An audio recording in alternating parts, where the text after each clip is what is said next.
I am the music director of Opera Mcgill. That involves a lot of different tasks.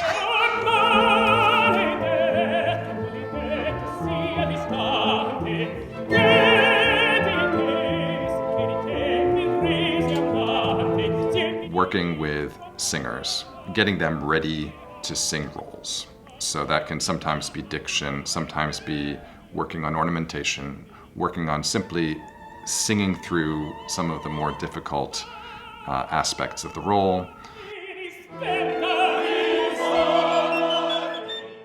Really what a coach is a pianist, a voice teacher, a diction teacher, a teacher of style, a teacher of history, all rolled into one, doing all of those things while one is playing and accompanying that singer.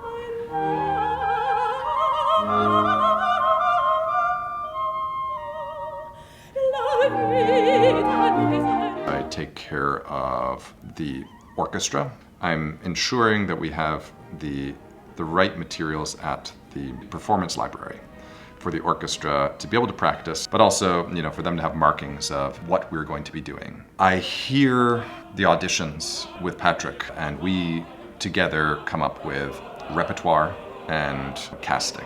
One of the biggest aspects, which I think we deal with in opera, and I try to help the students explore, is really how we express emotions. I think Stephen Hargreaves is Opera Mcgill's secret weapon. Destructions of delight, delight on greatest sorrow, Eliza dies tonight, and courage days tomorrow. Not only does he coach all of the roles that the students are doing, but if he's conducting the show, of course, he's in many, many rehearsals.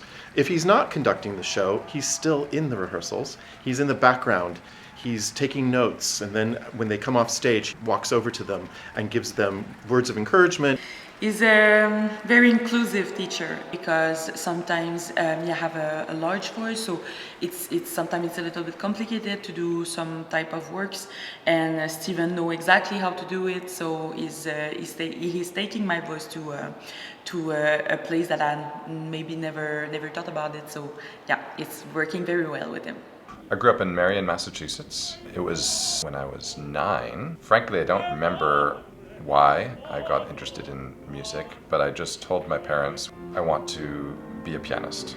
We didn't have a piano. Some people moved next door and had one of those old player pianos that was very tall and it could not get through their door.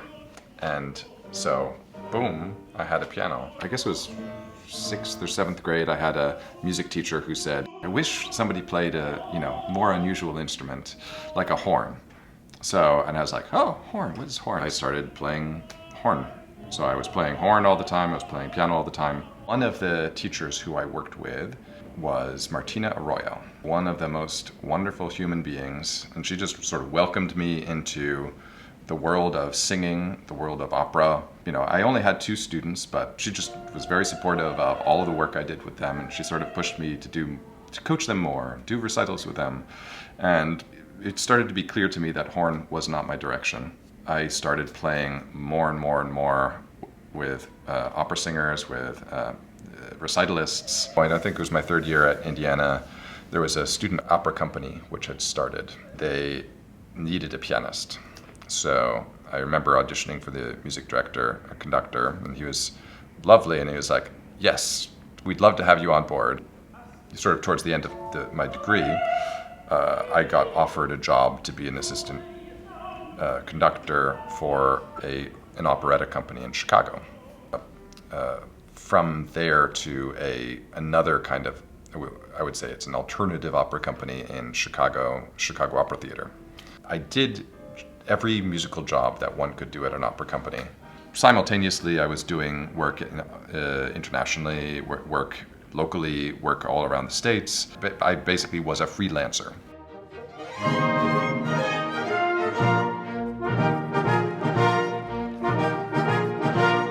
That's when I decided, I want to kind of have something more stable, and also kind of to address the training of the singers who I work with.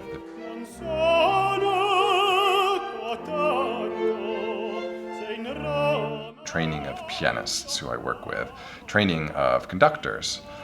And then, so I started looking for university positions where I could do what I do at a university level. One thing people may not know about Stephen is his wide range of expertise. So he is just as phenomenal on the continuo harpsichord playing Handel as he is playing harpsichord for Mozart.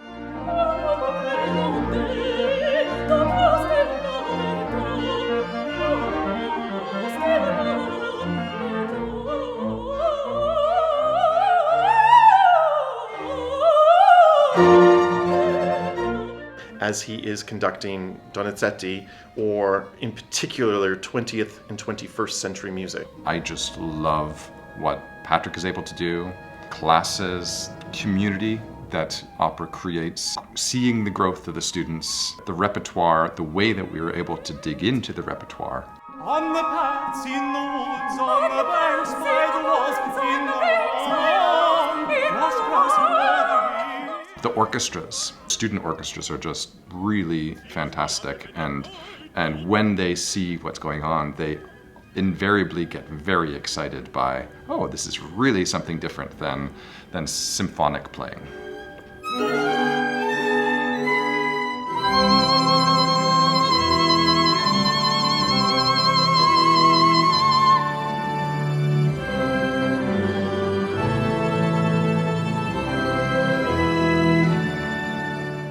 We do have a nice balance. Sometimes I feel like he's the bad cop and I'm the good cop in the room, and then other times I'm obviously the bad cop and he's obviously the good cop. A prince for me, a prince procured so excellently by mommy with magic. A bear prince was he, the prince that I keep in my castle. I don't like to think of myself as a hard teacher. If I feel like a point has not been made, I'm very persistent and stubborn until I feel like the path is not there. If I feel like the path is not there, I won't push.